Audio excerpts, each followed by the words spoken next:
সায়ন আর টুয়া যদি ভবিষ্যতে কোনো গন্ডগোল করে তা কিন্তু করবে তোমাদের জন্য,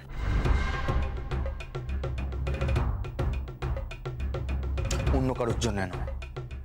কারণ মা আর বাবার কাছ থেকে যে শিক্ষাটা পাওয়ার কথা সেটা তো ওরা পাচ্ছে না। আয়ুষ আয়ুষ একদম ঠিক কথা বলেছে কাকিমণি। তার সঙ্গে আর একটা কথা বলতে হতো, ও মিস করে গেছে। সেটা হলো সায়ন আর টুয়া কোনোদিন কোনো গন্ডগোল করবে না, কারণ ওদের মতো ভালো ছেলে মেয়ে হয় না। তাছাড়া মা বাবার কাছ থেকে ঠিক শিক্ষা পাক আর নাই পাক, বাড়ির অন্যদের কাছ থেকে যে শিক্ষা পেয়েছে তার দাম কি কম কিছু নাকি?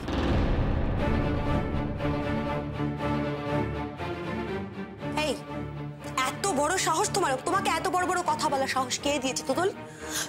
তুমি কি ভুলে যাচ্ছ তুমি কাদের সম্পর্কে কথাগুলো বলছো? কিচ্ছু ভুলিনি কাকিমণি, সমস্তটা মনে আছে বলেই তো কথাটা বলতে পারলাম। স্যার, আমি বলছিলাম কি এই সমস্ত বাড়তি হাবিজাবি কথা বাদ দিয়ে আসল কথায় গেলে হয় না? মানে সিস্টারকে যখন সকাল থেকে পাওয়াই যাচ্ছে না, তখন যুবরাজ সেনগুপ্ত চেম্বারে একটা ফোন করে দেখলে হয় না? ওখানে অপরূপা যেতে পারে নাকি? আমি আঙ্কেলের ফোনে ফোন করেছিলাম, কিন্তু আঙ্কেলের ফোনটাও সুইচ অফ। আর পিসুমণি ফোনটাও তো বন্ধ। তোমরা বৃথাই চিন্তা করছো জয়া। দীপ, আমি বলছি আমার কথা মিলিয়ে নিও। অপরূপা যুবরাজের কাছেই গেছে। কিন্তু মা, কোনো কিন্তু নেই মা। আজ যাবে না তো কবে যাবে? আজই তো ছুটে যাওয়ার কথা। কালকের কথাগুলো জানার পরও ওর কাছে না গিয়ে হাত পা গুটিয়ে বসে থাকতো, তাহলে তার মতন অধর্ম তার কিছু হতো না। হ্যাঁ লক্ষ্মী, মার এই কথাটা ঠিক বলেছেন, এটা আমার মনেও হচ্ছে। শেখর, চলো আমরা বরং গাড়ি নিয়ে ওই যুবরাজের ওখানে একটু দেখে আসি। আরে বাবা, আমি ধরে নিচ্ছি গেছে, কিন্তু যতক্ষণ না পাকা খবর পাচ্ছি ততক্ষণ একটা চিন্তা হয় না, বলো? চলুন স্যার, আমি রেডি। বাবা বাবা তোমরা বরং থাকো, আমি আর তুতুলকে দেখে আসছি। অদীক্ষিতারা শেষ নেই, জ্বলে যায় একেবারে। সদ্ভূতে মিলে বাড়িটাকে দখল করার চেষ্টা, যত সব নাটক করে। আন্টি,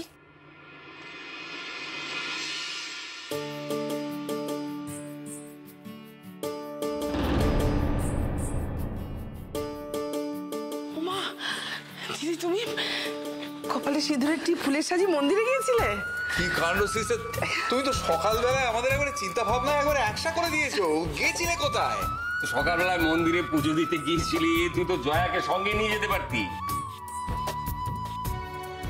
অপরূপা, মায়ের মন্দিরে গেছো, খুব ভালো কথা, কিন্তু কাউকে না বলে যেতে হয় না? আমাদের বুঝি চিন্তা হয় না? অপরূপা, এটা কিন্তু তুমি ভারী অন্যায় করেছো। তুমি কাউকে না বলে চলে গেছো, তার উপর ফোনটাও সুইচ অফ করে দিয়েছো। ঠিক আছে, এবার থেকে আমিও এভাবে না বলে কয়ে কোথাও একটা চলে যাব, তখন টের পাবে তুমি। আর তোমার সঙ্গে আরি একা গিয়ে মন্দিরে পুজো দিয়ে এলো তো? পিসুমণি, আমি না হয় তোমার সঙ্গে মন্দিরের ভেতরে যেতে পারতাম না, কিন্তু গাড়িটা তো চালিয়ে নিয়ে যেতেই পারতাম। ভেতরে ঢুকতাম না, বাইরে দাঁড়িয়ে থাকতাম। আচ্ছা পিসুমণি, তুমি না হয় মন্দিরে পুজো দিচ্ছিলে তাই তোমার ফোনটা বন্ধ, কিন্তু কিন্তু আঙ্কেলের ফোন কেন বন্ধ গো? তুমি আঙ্কেলকে ফোন করেছিলে?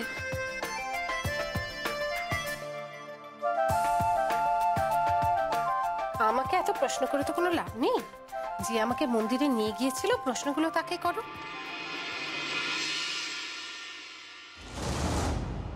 আমি তো চলেই আসছিলাম, সেই তো আমাকে বললো আজকের দিনে মায়ের কাছে পুজো না দিলে হবে না। কার কথা বলছিস অপরূপা? বুঝতে পারছো না? আমার যুবরাজ আঙ্কেলের কথা বলছে। দাঁড়াও আমি নিয়ে আসি। এসো, তুমি এখানে কেন দাঁড়িয়ে আছো? এসো। আচ্ছা তুমি ওখানে দাঁড়াও, তোমাকে সবাই দেখবে কি করে বলো তো? এসো এখানে দাঁড়াও।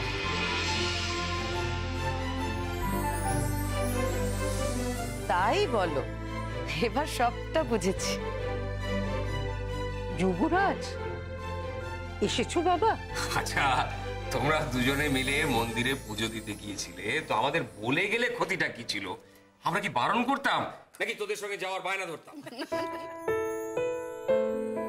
আচ্ছা দাদা, আজ 16 বছর বাদে এই দিনটার জন্য প্রতিটা মুহূর্ত আমি, আপনার বোন অপরূপা আমরা অপেক্ষা করেছিলাম।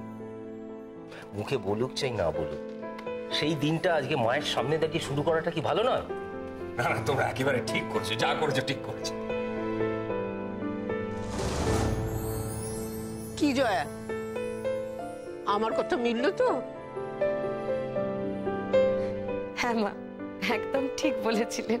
আজ এমন একটা দিন, জয়া তুমি সবাইকে মিষ্টি মুখ করাও।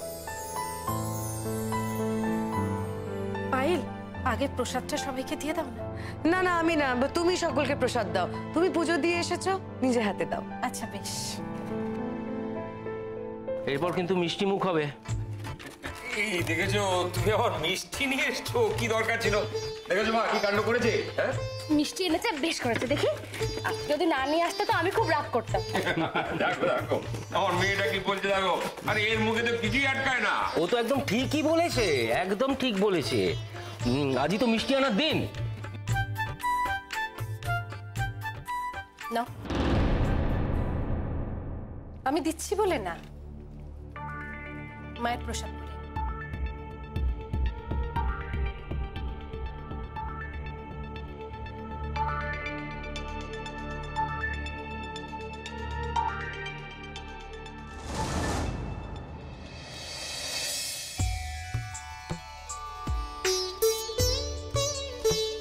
মা, আপনার সাথে আমারও একটা কথা ছিল।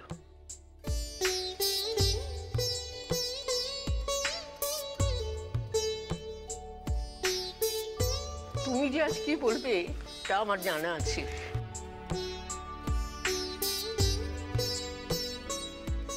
আচ্ছা আঙ্কেল, বলছি এই কথাটা তোমার কালকে বলার কথা ছিল না?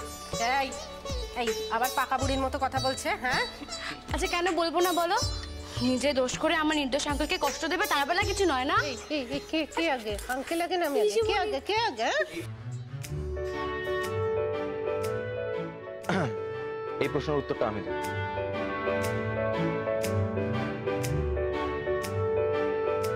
পিসিমণি, এতদিন আমাদের কাছে আগে ছিলে তুমি, কিন্তু এখন আমাদের আঙ্কেল আগে। কারণ আমরা একটা জিনিস বুঝে গেছি যে তোমাকে ভালো রাখতে গেলে আঙ্কেলকেও ভালো রাখতে হবে। আর তাই আঙ্কেলকে ভালো রাখার জন্য আমাদের যা যা করণীয় আমরা সব করব। একদম ঠিক।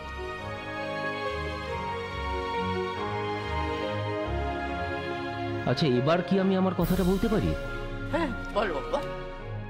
আসলে আমি বলতে চাইছিলাম যে এবার আমি আইনগতভাবে, সামাজিকভাবে অপরূপাকে বিয়ে করে আমাদের বাড়ি নিয়ে যেতে চাই।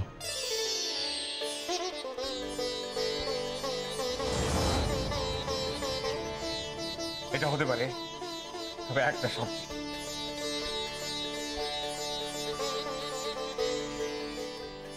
শর্ত? হ্যাঁ শর্ত। আজকাল তো এমনি এমনি কিছুই হয় না ভাই। কি শর্ত বলে ফেলুন? দেখো, তুমি যদি আমার বোনকে বিয়ে করো তাহলে তোমাকে 6 মাস এখানে থাকতে হবে।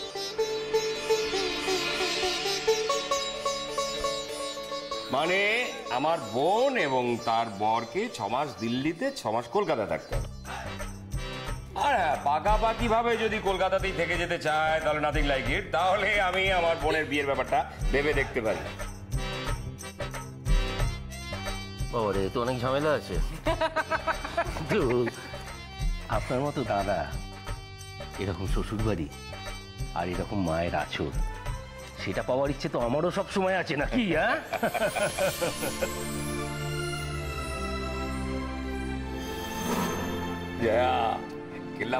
রাজি করে ফেলেছি।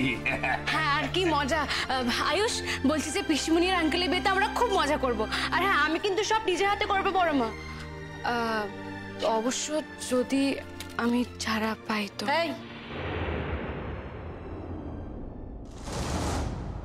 এই, ওই ভাবনাটা আমার, ওটা নিয়ে তোমায় চিন্তা করতে হবে না।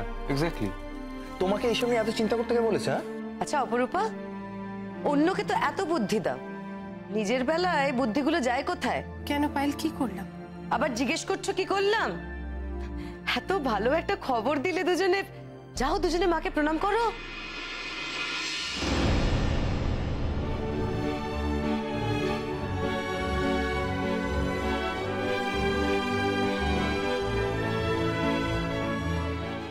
বেঁচে থাকো বাবা, আমার দুঃখিনী মেয়েটাকে সুখে রেখো।